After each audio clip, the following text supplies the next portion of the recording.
Good morning student. मैं हूं धनवंती पालीवाल और मैं आपके लिए लेकर आई हूँ कृषि, जो हमारा चैप्टर चल रहा था उसका पार्ट 3। ठीक है, जैसे हम पढ़ रहे थे कि स्टार्टिंग में अपन ने पढ़ा था भारत एक कृषि प्रधान देश है, जिसे हम मानसून का जुआ भी कह सकते हैं, क्योंकि कृषि के ऊपर ही हमारा भारत पूरा डिपेंड होता है। भारत की सारी अर्थव्यवस्था कृषि के ऊपर जुड़ी होती है। तो इसी तरीके से हमने स्टार्टिंग के फर्स्ट वीडियो में कृषि के प्रकार पढ़े थे। उसके बाद हमने फोर्थ प्रकार से शुरू किया था सेकंड वीडियो में। उसके बाद हमने फसलों की शुरुआत की थी, तो उसमें हमारी फसल चल रही थी चावल। देखिए, ये जो चावल है ये एक खरीफ की फसल है। देखिए, चावल एक खरीफ की फसल है और इसकी एक मोस्ट चीज़ तो जैसे अपन ने डिस्कस कर ली थी सेकंड वीडियो में, फिर भी एक बार मैं आपको बता दूं कि अगर उत्पादन की दृष्टि से देखा जाए तो हमारे भारत का सेकंड नंबर आता है चावल उत्पादन में, फर्स्ट नंबर आता है चीन का। सेकंड, चावल के उत्पादन के लिए 100 सेंटीमीटर से अधिक वर्षा की आवश्यकता होती है, यानी कि यहाँ पर वर्षा की अधिक आवश्यकता होती है। और इसकी तीसरी विशेषता 25 डिग्री सेल्सियस से ऊपर का तापमान होना चाहिए, यानी कि इसमें 25 डिग्री सेल्सियस से ऊपर यानी गर्मी की भी आवश्यकता होती है। तीसरा है उत्तर और उत्तर पूर्वी मैदानों के तटीय क्षेत्रों, डेल्टाई प्रदेश में यह उगाया जाता है। देखिए, भारत के किन किन क्षेत्रों में इसका उत्पादन होता है, तो भारत के उत्तर में, भारत के उत्तर पूर्वी मैदानों में, तटीय क्षेत्रों में और डेल्टाई प्रदेशों में। ठीक है, इसकी मुख्य उत्पादक राज्य कौन कौन से हैं? चावल का उत्पादन पंजाब, हरियाणा, पश्चिमी उत्तर प्रदेश, जिनमें नहरों के माध्यम से, यानी कि इन राज्यों में जो चावल की खेती होती है इसमें नहरों के माध्यम से सिंचाई की जाती है।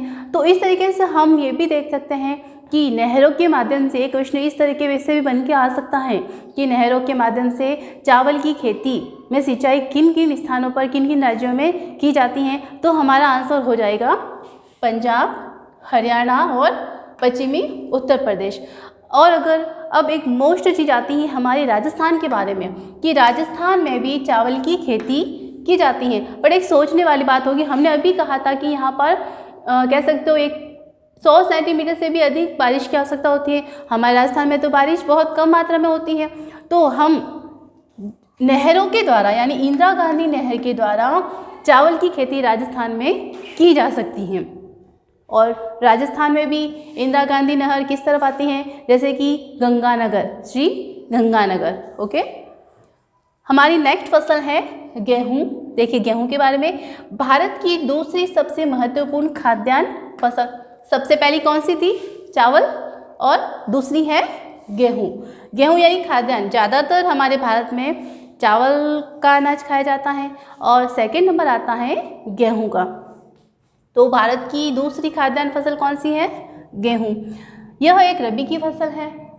फसलों को उगाते समय, यहाँ इसमें गेहूं की फसल को उगाते समय शीत ऋतु की आवश्यकता होती है, लेकिन उसको पकने के लिए खिली खिली धूप की आवश्यकता होती है। अपन ज़्यादा धूप भी नहीं कह सकते, पर उसको धूप की भी आवश्यकता होती है। उसको उगाने के समय तो सर्दी की ऋतु में, जैसे अपन ने खरीफ, रबी, जायद तो शस्य ऋतुएं पढ़ी थी अपन ने, उसमें अपन ने पढ़ लिया था कि खरीफ, रबी और जायद, ये जो 3 फसलें होती हैं कौन कौन से मौसम में बोई जाती हैं। तो जिससे जो गेहूँ है ये भी एक रबी की फसल है। रबी यानी कि सर्दी के मौसम में बोई जाने वाली फसल। इसमें 50 से 75 सेंटीमीटर वर्षा की आवश्यकता होती है, यानी कि चावल के इसमें जो सेंटीमीटर चाहिए 100, लेकिन गेहूं में चाहिए 50 से 75।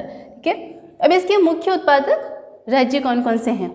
भारत के उत्तर में और उत्तर पश्चिमी भाग में ज़्यादातर गेहूं की खेती की जाती है। इसमें राज्य आते हैं पंजाब, हरियाणा, उत्तर प्रदेश, बिहार और हमारा राजस्थान। अब अगर आप राजस्थान की बात करते हो तो वो भी राजस्थान में भी वही राजस्थान में आएगा हमारा जो जिला है गंगानगर, जो सर्वाधिक गेहूं उत्पादन वाला जिला माना जाता है।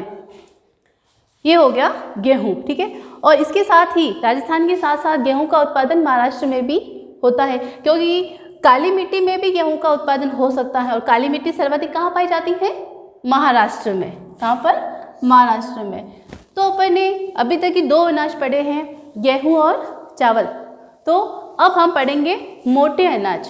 देखो, नाम के ऊपर नहीं जाना आप लोगों को। मोटे अनाज, मोटे अनाज का मतलब ये नहीं होता कि बड़े बड़े अनाज होंगे या बड़ी बड़ी साइज़ के अनाज होंगे। मोटे अनाज का अर्थ होता है जैसे ज्वार, बाजरा, रागी, ऐसे अनाज जिसमें पोषण तत्वों की मात्रा प्रचुर मात्रा में हो, जिसमें पोषण तत्व प्रचुर मात्रा में विद्यमान हो।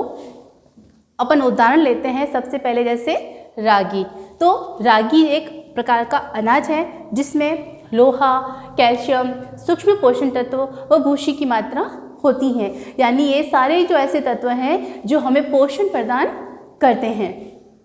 अब इसके जो राज्य हैं, कौन कौन से राज्यों में रागी का उत्पादन किया जाता है, तो प्रमुख उत्पादक राज्य हैं कर्नाटक, सिक्किम और झारखंड। 3 राज्य इसके मेन हैं। वापस से मैं बताती हूँ आपको, कर्नाटक, सिक्किम और झारखंड। ये थे मोटे अनाजों में। पहला पड़ा अपन है रागी और दूसरा नंबर आता है ज्वार का। भारत में क्षेत्रफल, देखिए मोस्ट चीज़ बता रही हूँ मैं आपको, भारत में क्षेत्रफल और उत्पादन की दृष्टि से तीसरा स्थान किसका आता है, ज्वार का। पहला अपन ने कौन सा पढ़ा था, चावल, दूसरा गेहूं और तीसरा आता है ज्वार का। इसके लिए किस तरीके की मौसम की आवश्यकता होती है, इसकी कौन सी विशेषताएं हैं, इसके बारे में सुनिए। वर्षा पर निर्भर, ये जो ज्वार की फसल होती है पूर्ण रूप से बारिश के ऊपर डिपेंड होती है, यानी कि वर्षा के ऊपर ही यह निर्भर होती है। दूसरा, अधिक आर्द्र क्षेत्र, यानी आर्द्र यानी कि ठंडा, गीला कह सकते हो जिसको अपन, तो इसके लिए अधिक आर्द्र क्षेत्र की आवश्यकता होती है। इसके प्रमुख उत्पादक राज्य कौन कौन से हैं, महाराष्ट्र, कर्नाटक और आंध्र प्रदेश। मैंने यहाँ पर आंध्र लिखा है तो इसका मिस होगा आंध्र प्रदेश। तो 3 ऐसे राज्य जहाँ पर ज्वार की खेती प्रचुर मात्रा में की जाती है तो है महाराष्ट्र, कर्नाटक और आंध्र प्रदेश। अब हमारी मोटे अनाजों में तीसरी फसल आती है हमारी बाजरा। देखिए मोटे अनाज, लेकिन बाजरा जो सबसे छोटा होता है, लेकिन इसमें प्रोटीन, पोषक तत्व बहुत ज़्यादा मात्रा में होते हैं। यह बलुआ और काली मिट्टी में उगाया जाता है। जो बाजरा होता है, बाजरा उत्पादन के लिए हमें बालू मिट्टी और काली मिट्टी की आवश्यकता होती है और इसी मिट्टी में बाजरे का उत्पादन किया जाता है। प्रमुख उत्पादक राज्य हैं राजस्थान, उत्तर प्रदेश, गुजरात और महाराष्ट्र। तो ये ऐसे 4 राज्य हैं जहाँ पर बाजरे का उत्पादन किया जाता है और यहाँ पर बाजरे को ज़्यादा मात्रा में खाया भी जाता है। तो ये जो चौथा अनाज है वो हम अपनी नेक्स्ट क्लास में पढ़ेंगे।